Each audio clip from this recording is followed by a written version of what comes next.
A comienzos del siglo XX, en una Rusia marcada por el fervor de la industrialización y los cambios políticos, se atrevió a arriesgarlo todo en busca de la velocidad. A principios del siglo XX, Rusia intentaba alcanzar la capacidad de Reino Unido, Francia y Estados Unidos. Quería industrializarse rápido para aprovechar la tecnología, la invención y los nuevos conocimientos que vivían su época de oro. Diseñar una máquina que volase sobre rieles. Un invento que no suponía un nuevo medio de transporte, sino un símbolo del progreso y del potencial ilimitado del ingenio humano. En un intento de fusionar la aviación con el transporte ferroviario, superó los límites de la ingeniería convencional. En teoría, la idea de combinar el transporte ferroviario, que ya existía desde hacía casi un siglo, con el transporte aéreo, que era nuevo y revolucionario, resultaba muy emocionante. ¿Qué podría surgir de ello? ¿Qué nueva forma de transporte podría resultar? Pero sus ambiciones de alta velocidad transformaron su historia en una advertencia que resaltaría las posibles consecuencias fatales de llevar tecnologías que nunca antes se habían probado. Desde el tren Maglev en China, que alcanzaba 452 km por hora, hasta el boom Overture y sus capacidades supersónicas, los trenes y aviones modernos se vuelven cada vez más rápidos y avanzados tecnológicamente con cada año que pasa. Gran parte del desarrollo en el transporte durante el siglo XX se centró en la eficiencia. Si se observa cada paso en ese proceso, el transporte de personas y mercancías se volvió más rápido y en muchos casos también más barato. Así que combinar dos tecnologías ya consolidadas para ver si se podían aprovechar las eficiencias de ambas era el avance natural dentro de la experimentación tecnológica. Valeria Navakovsky nació el 5 de octubre de 1895 en Lituania, parte del Imperio Ruso. Navakovsky nació en el Imperio Ruso zarista y procedía de una familia relativamente humilde, lo que probablemente explique por qué no se conservan muchos detalles biográficos sobre su infancia o su educación.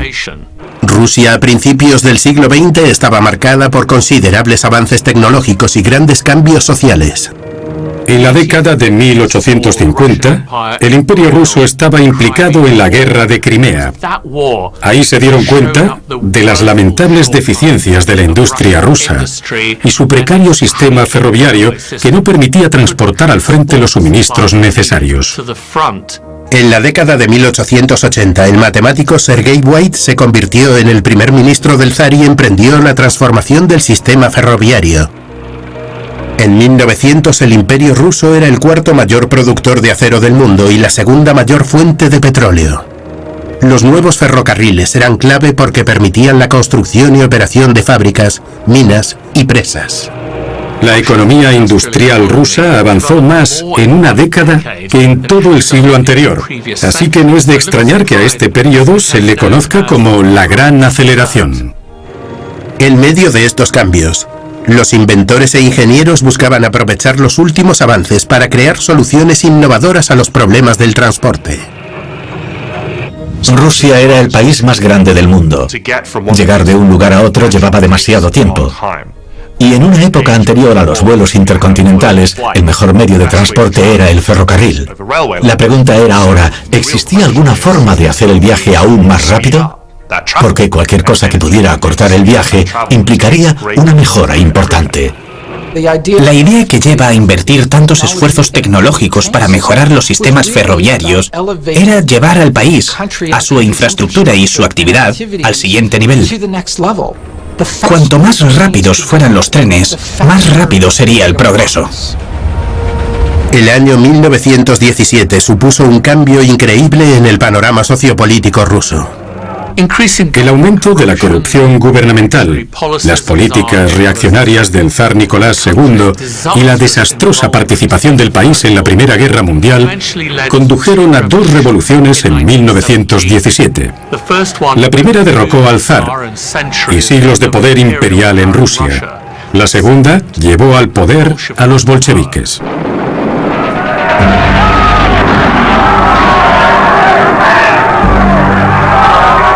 Los bolcheviques intentaban mantener el poder, lo que finalmente hizo que se crease un gobierno comunista en Rusia. Pero había un grupo de personas que no lo deseaban. Se produjo una guerra civil. Una de las razones por las que los bolcheviques, bajo el mando de Lenin, ganaron fue el miedo. Y el principal instrumento de ese terror fue la Cheka, la policía secreta comunista. Tras la Revolución Rusa en 1917, Abakovsky estaba en Tambov, a 460 kilómetros de Moscú, trabajando de chofer para la Cheka de Tambov. Asegurarse de estar cerca de las personas más peligrosas era una decisión muy inteligente. Al trabajar con ellas, era muy poco probable convertirse en una de sus víctimas. Además, también brindaba oportunidades, porque estas serían las personas que gobernarían el nuevo país una vez que terminase la guerra civil. Así que, si tenía alguna idea, por descabellada que fuera, ahora estaba rodeado de personas que podrían ayudarle a hacerla realidad. A sus 24 años, Abakovsky era un ingeniero muy talentoso que adoraba la tecnología. Abakovsky se crió en una situación perfecta en la que los inventos se glorificaban, y fue ese entorno el que despertaría su interés por la ingeniería. La Primera Guerra Mundial fue una época de enormes cambios tecnológicos.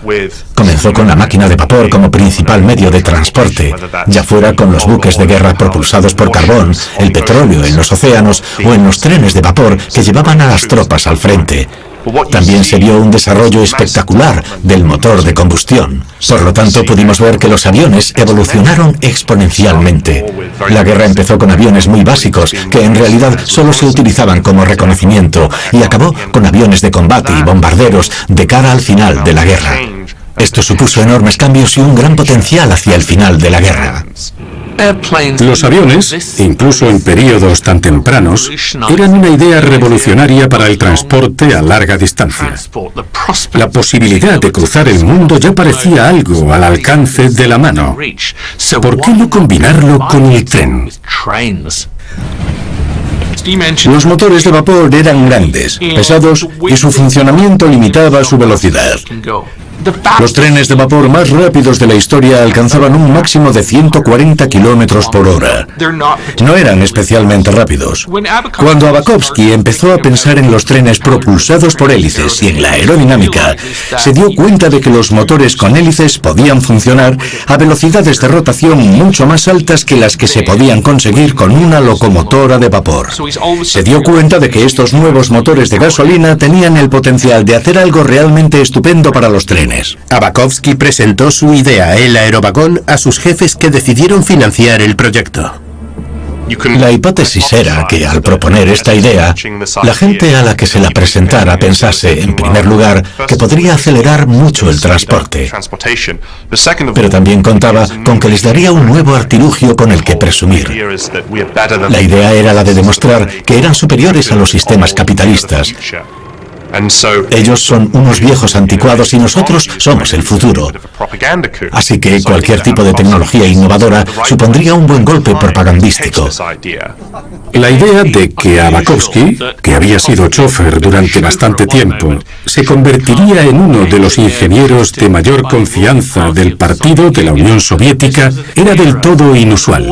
Pero era una época en la que se heroizaba a los trabajadores de a pie, así que Abakovsky demostraba a dónde podía llevar el trabajo duro. Sin embargo, Abakovsky no fue el primero en tener esta idea. En Alemania, el ingeniero Otto Steinitz también tuvo la idea de probar motores y hélices de avión en vagones ferroviarios. Su prototipo, equipado con un sistema de motor de avión Dringos, se probó previamente en el Instituto Alemán de Investigación Aeronáutica y alcanzó 140 kilómetros por hora. Después de la guerra, Steinitz diseñó un coche especial de 2 ejes con un soporte para un motor de avión en cada extremo. Esta máquina, el Dringoswagen, realizó una prueba en mayo de 1919. Sin embargo, como iba cargada con unas 4 docenas de personas, su aceleración fue decepcionante. Alcanzó unos 60 kilómetros por hora, menos de la mitad de la impresionante velocidad del prototipo inicial. El Dringoswagen era una idea interesante. El problema era que los propulsores no producían suficiente empuje. Si se hacían las pruebas con solo una persona en la cabina, se podían alcanzar velocidades aceptables, pero si se ponían 50, había que propulsar una masa mucho mayor. Los Dringos nunca llegaron a producirse en serie. Su destino se selló no solo por la falta de velocidad, sino también por lo establecido en el Tratado de Versalles, que impedía que Alemania produjese motores de avión. En 1921, un inventor escocés llamado George Benny empezó a crear su propia versión de la idea. Sin embargo, en lugar de pensar en un tren propulsado con motores de avión, pensó en un avión que circulase por vías de tren. El sistema de George Benny resultaba bastante interesante y quizás tuviera cierto potencial. Era en realidad bastante similar a un sistema moderno de monorraíl con vías elevadas, pero en este caso la cabina se impulsaba con un motor de avión y una hélice.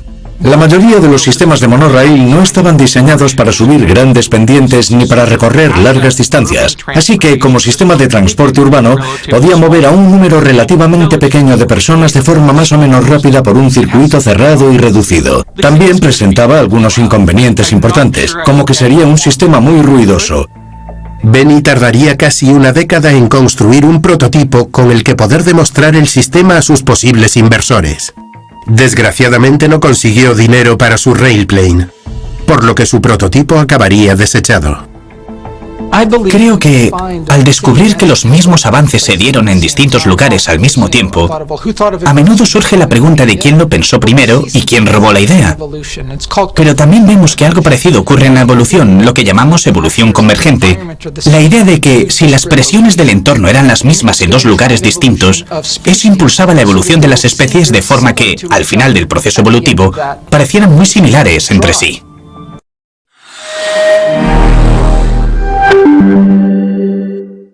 ¡Sí!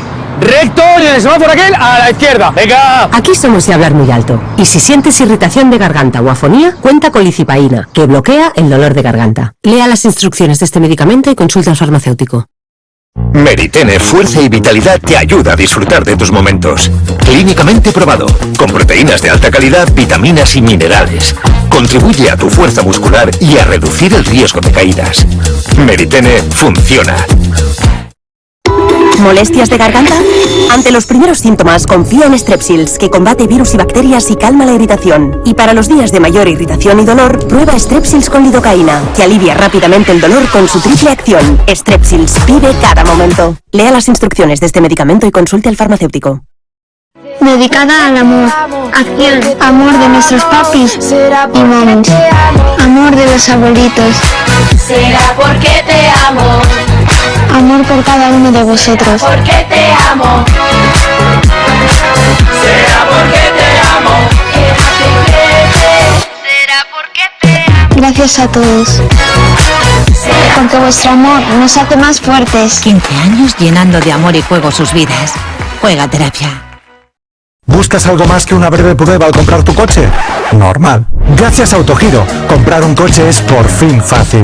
Simplemente elige tu coche y paga cuando lo recojas o te lo entreguemos. Y lo mejor de todo, ofrecemos una garantía de devolución del dinero de 21 días. Encuentra ahora el coche de tus sueños en Autogiro. Las obleas Buitoni son casi tan únicas como tus recetas, porque ni se rompen ni se pegan. Obleas Buitoni. Che, ¿estas son las mismas obleas Buitoni del anuncio anterior?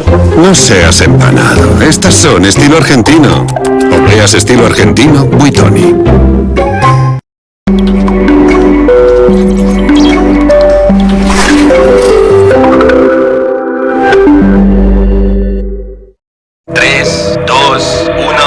En algún lugar del universo, algo increíble está esperando a ser descubierto. Me interesa profundamente intentar avanzar hacia lo desconocido. Cada nueva respuesta es un gran descubrimiento. Nos lleva a otra fascinante pregunta. ¿Se imaginan varios universos apilados y que una rotura en uno pudiera conectar con otro? Adéntrate en los misterios del cosmos. Odisea Espacial, esta noche solo en Odisea. Locos por la ciencia. No creo en brujas, vampiros, fantasmas ni demonios. Oh, como todos. Hasta que ven a uno. No se puede descartar que tengamos objetivos ocultos. Te has metido en...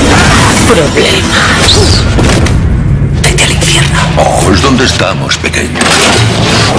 Alamasca, la orden secreta, temporada completa ya disponible en AMC Plus. Lo mismo ocurrió con la tecnología. Si existían los mismos problemas y el mismo nivel de conocimientos y de materiales, no es de extrañar que varias personas llegaran a la misma idea más o menos al mismo tiempo. En 1921, Abakovsky había imaginado su obra maestra, el aerovagón. Buscando su principal objetivo, la velocidad, Abakovsky elaboró su diseño teniendo presente la aerodinámica. Si nos fijamos en la aerodinámica, en su forma más simple, si tomamos un ladrillo, vemos que tiene un frente muy cuadrado. Si lo empujamos por el aire, este no fluye con suavidad a su alrededor y se opone una mayor resistencia a su avance. Si tomamos ese ladrillo y le damos la forma de la punta de un lápiz, el aire puede fluir con suavidad a medida que avanza. Este flujo de aire suave alrededor de la parte delantera del vehículo da la idea de un diseño aerodinámico que consistía en tratar de disminuir la resistencia. Básicamente, el aerovagón era un avión sin alas. El morro tenía forma de cuña y el techo estaba ligeramente inclinado. En la parte delantera había un motor de avión que giraba con una hélice de madera de 2 palas de casi 3 metros de diámetro. Las partes central y trasera de la cabina podían transportar hasta 25 pasajeros. Abakovsky empezó a probar su invento en verano de 1921. El aerovagón había recorrido más de 3 kilómetros en julio.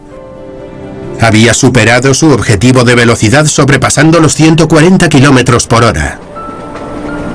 El aerovagón se consideró un gran éxito. Abakovsky organizó un viaje de exhibición al que acudirían personalidades del partido muy importantes. Sin embargo, había un contrapunto muy peligroso, la imprudencia. A menudo la seguridad era algo secundario. Que alguien fuese capaz de autorregularse y decir, esto funciona, vamos a probarlo, no era algo tan inusual en la época, pues los organismos de regulación de estos inventos estaban en pañales, si es que siquiera existían. Con los protocolos de prueba a su cargo, Abakovsky decidió invitar a su público para la gran exhibición de su nueva máquina. Los organismos de regulación que se crearon eran reactivos. Llegaban después de que ocurrieran las cosas. La mañana del 24 de julio de 1921, utilizó el aerovagón para transportar a un grupo de delegados importantes en una visita programada a una mina y una fábrica de armas. 22 personas a bordo. Las personas que iban a bordo ese aciago día eran líderes comunistas internacionales. Eran bolcheviques de alto estatus, entre los que se encontraba una persona muy cercana al futuro líder de la Unión Soviética, Joseph Stalin. Esos mandatarios eran personas poderosas que tenían que quedar impresionadas por el proyecto, ver que era algo positivo y que debía difundirse. Se puede suponer que en aquel primer viaje, Abakovsky experimentó varias emociones a la vez. La primera fue confianza en el sentido de que ya había realizado una gran cantidad de pruebas con su máquina y todas habían sido exitosas. La segunda debió de ser la aprensión, porque se trataba de un viaje oficial con delegados muy importantes a bordo. Por un lado, era fundamental garantizar su seguridad, por otro era importante impresionarlos. También estaba la conciencia de que si todo salía bien, le esperaban la fama, la gloria y el éxito. Pero si algo salía mal, el desenlace sería desastroso. Lo más probable es que lo enviaran a un gulag. En el primer tramo del viaje, el aerovagón se movía despacio a unos 45 kilómetros por hora, llevando a los delegados hasta la mina sin problema. Y luego fueron a la fábrica de armas.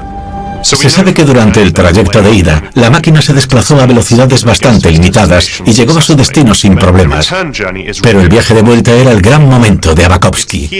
En ese momento podía poner a prueba los límites de la tecnología de su invento, y eso, por supuesto, significaba comprobar hasta qué velocidad podía llegar la máquina. La esperanza era que alcanzara velocidades muy altas, que todos regresaran a su casa y contaran que habían experimentado el futuro del transporte ferroviario, pero por desgracia no fue así como ocurrió. Mientras la delegación viajaba de regreso a Moscú, la velocidad del aerovagón se incrementaba. A las 7 menos 25 de la tarde, el aerovagón descarriló a gran velocidad. De los 22 pasajeros a bordo, 6 murieron en el acto y otro falleció posteriormente a causa de sus lesiones. Entre ellos se encontraba el inventor de la máquina, que murió con tan solo 25 años. ¿Por qué decidieron los líderes comunistas viajar en una tecnología potencialmente peligrosa? Porque era algo revolucionario, al igual que ellos. Así que iban a adoptar el aerovagón como emblema de la nueva sociedad que estaban creando. Tras una investigación, se atribuyó el accidente al mal estado de la vía. Supuestamente el aerovagón encontró un obstáculo que lo hizo descarrilar. La realidad reveló que independientemente de lo innovador que resultase el aerovagón, las infraestructuras no estaban adaptadas para él, lo que causó que acabara descarrilando. Posteriormente, surgieron teorías más siniestras. Mucho más tarde, cuando la Unión Soviética estaba bajo el gobierno de Joseph Stalin, el nuevo líder intentó culpar a su rival, León Trotsky, del accidente, pues afirmaba que era culpable de sabotear el viaje. Era poco probable que sucediera así. Lo más probable es que ocurriera tal y como dijo la investigación oficial. Los informes sobre por qué el aerovagón se salió de los raíles a alta velocidad establecían que se debió a un bache en las vías. Por lo tanto, es normal pensar que no fue culpa de la máquina, sino del estado de las vías. Pero la pregunta que deberíamos hacernos es, ¿habría ocurrido lo mismo con un tren normal? Sabemos que los principales motivos por los que puede descarrilar un tren son bien fallos del equipo o problemas en las vías. Pero también sabemos que la velocidad puede ser un factor determinante. Cuando hablamos de altas velocidades, las vías del tren deben construirse con sumo cuidado para contrarrestar las fuerzas implicadas cuando un tren de varias toneladas se mueve. La aritmética cambia a medida que aumenta la velocidad, y eso es algo que deben tener en cuenta las personas que operan el dispositivo. Con los conocimientos de física e ingeniería actuales, es fácil calcular estas fuerzas y las formas de contrarrestarlas a fin de establecer una velocidad máxima para un tramo. ¿Habría algo en el diseño del aerovagón o incluso en las velocidades que se intentaban alcanzar que no lo convertía en un medio de transporte práctico? La verdad es que no lo sabemos, porque parece que el interés por este tipo de tecnología se desvaneció tras el dramático accidente del primero. Tras ese fracaso, nadie retomó el proyecto del aerovagón hasta 1970, cuando se construyó una nueva versión con dos motores a reacción instalados en el techo. Este vagón alcanzaba los 250 km por hora. Sin embargo, con el tiempo cayó en desuso. Y en el año 2008 se le retiraron el morro y los motores a reacción para darles un nuevo uso.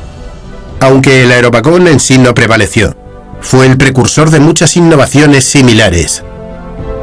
Aquí es donde el legado de Abakovsky resulta más interesante, porque por un lado se podría decir que fracasó en lo que intentaba lograr, pero por otro, también se puede afirmar que en realidad iba bien encaminado. Su idea de utilizar un motor de combustión para aumentar la velocidad del transporte por ferrocarril era buena.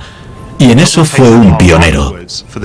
No pasaría mucho tiempo hasta que se desarrollaron los motores diésel, e incluso en la actualidad viajamos en tren y no lo hacemos con locomotoras de vapor. Se dio cuenta de que la aerodinámica iba a ser importante para los viajes en tren de alta velocidad. Los trenes de alta velocidad actuales son muy aerodinámicos. Necesitan esa forma para alcanzar velocidades tan altas, pero él lo reconoció a principios del siglo XX.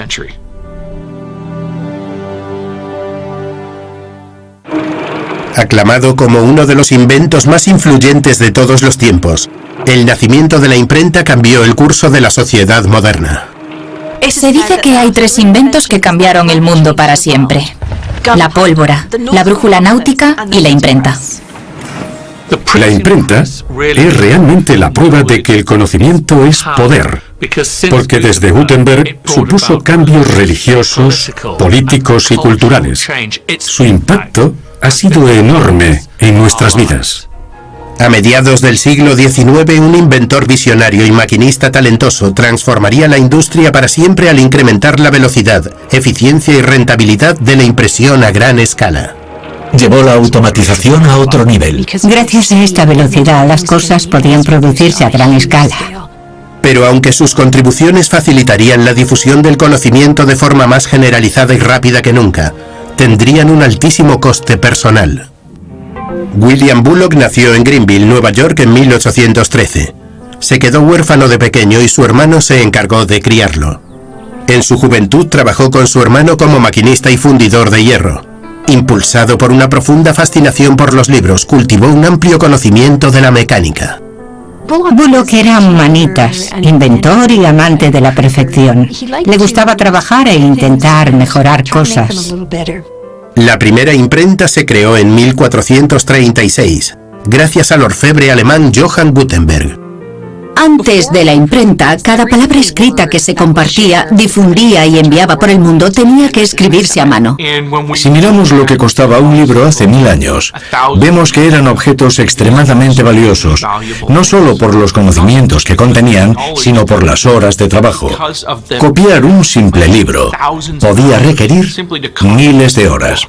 Es difícil llegar a entender lo radical que fue la imprenta de Gutenberg con esta tecnología, que consistía en colocar las letras y símbolos con rosca y luego presionar el papel con los caracteres entintados. Aunque los libros eran excesivamente caros, su precio empezó a disminuir. Podían empezar a crearse publicaciones. Podían empezar a producirse libros de texto para educar a los niños. Con la llegada de la imprenta se produjo un gran cambio en la sociedad, porque el conocimiento se hizo asequible a toda la población. Fue esta máquina la que, en primer lugar, produjo libros en masa, que difundían tanto ideas revolucionarias como conocimientos antiguos, pero también el saber científico. Durante milenios, la ciencia había sido un anhelo predominantemente solitario. Los grandes matemáticos y filósofos tenían barreras tanto geográficas como de lenguaje. Parte de la idea que subyace a la ciencia es construir sobre el conocimiento que había antes.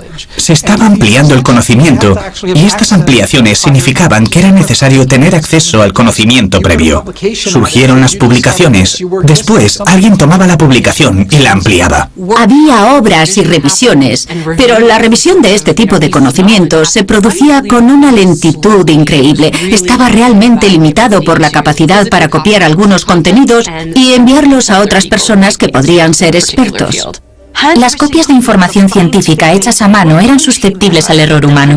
La contribución de la imprenta a la ciencia no fue tanto la velocidad como la precisión. La imprenta contribuyó enormemente a la hora de establecer el estándar científico.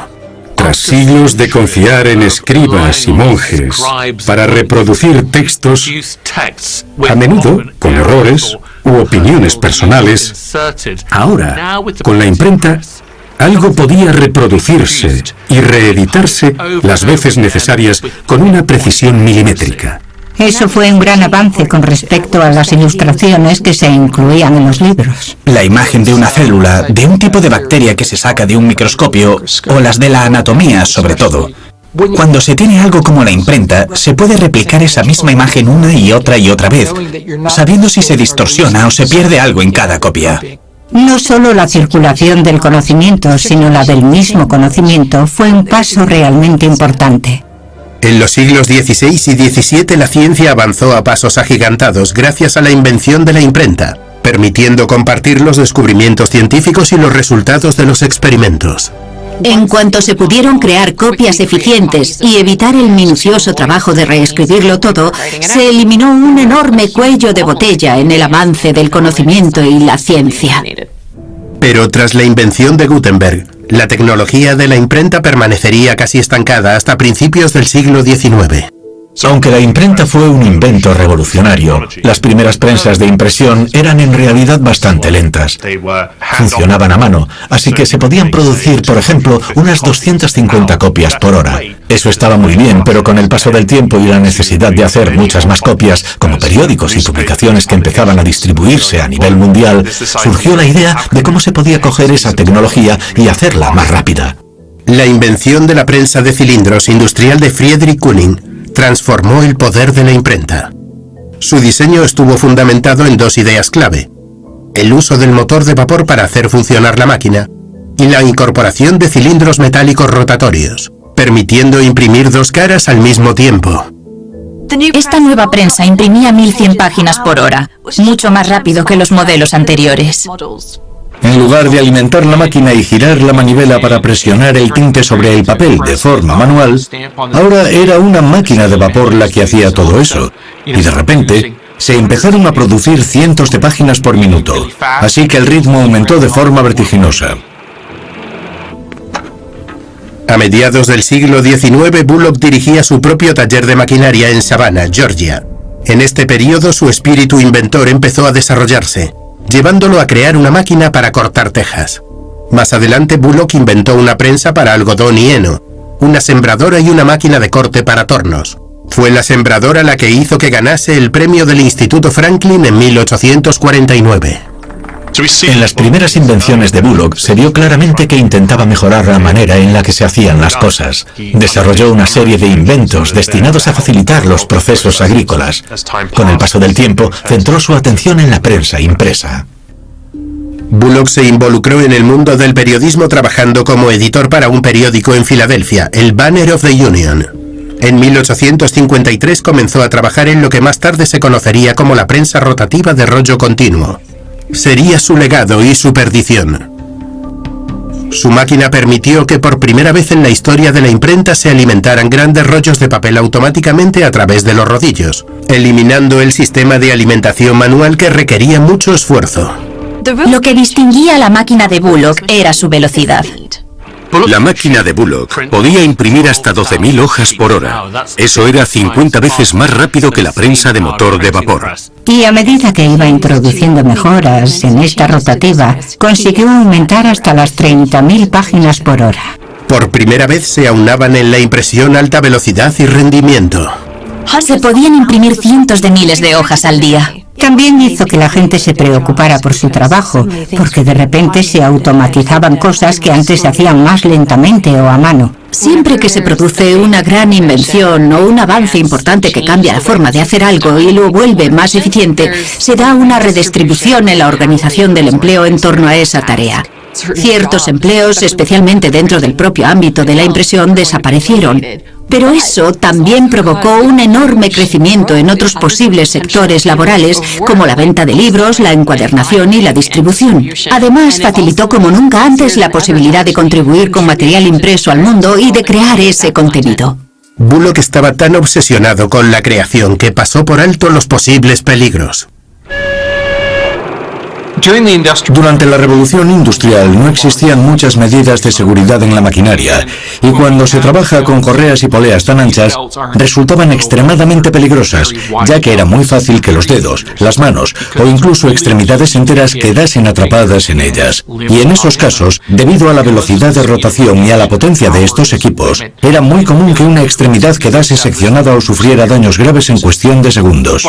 Además, para colocar la correa en la máquina, porque todo tenía que estar bien tenso, había que hacer girar la máquina e ir alimentando la correa poco a poco. Así que era habitual empujarla o darle patadas para colocar la correa en su sitio. El 3 de abril de 1867, Bullock ajustaba una de sus nuevas rotativas que se estaba instalando para el periódico Philadelphia Public Ledger. Como inventor de una gran novedad, a menudo tenía que encargarse él mismo de las instalaciones y ajustes. No tenía un equipo de especialistas que le ayudase. En un momento dado, el hábil inventor intenta colocar una correa de una patada.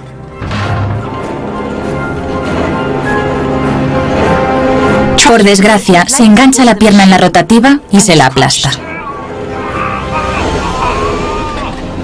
Este tipo de lesiones tristemente eran bastante comunes. Unos días después, la herida de Bullock se gangrena y el 12 de abril de 1867 fallece en la operación para amputarle la pierna. Su entierro tuvo lugar en Pittsburgh. Es fácil distraerse con su desafortunada muerte y pasar por alto su legado real. Su muerte no fue la típica de un hombre con su máquina. Fue una muerte desafortunada, tras haber revolucionado la forma en que se utilizan piezas muy importantes de la tecnología. Y estoy totalmente seguro de que ese es su verdadero legado. Aunque la vida de Bullock terminó antes de tiempo, dejó un legado indeleble en la historia de la imprenta. Sus inventos jugaron un papel fundamental en la impresión moderna. La contribución de Bullock al conocimiento a través de la difusión de material impreso fue incalculable. Impulsadas por el deseo de conquistar los cielos, romper las barreras de la velocidad y llevar a la sociedad hacia territorios desconocidos, las historias de estos visionarios sirven como recordatorios de los momentos de euforia y de los peligros inevitables que acompañan a la búsqueda del progreso y la invención.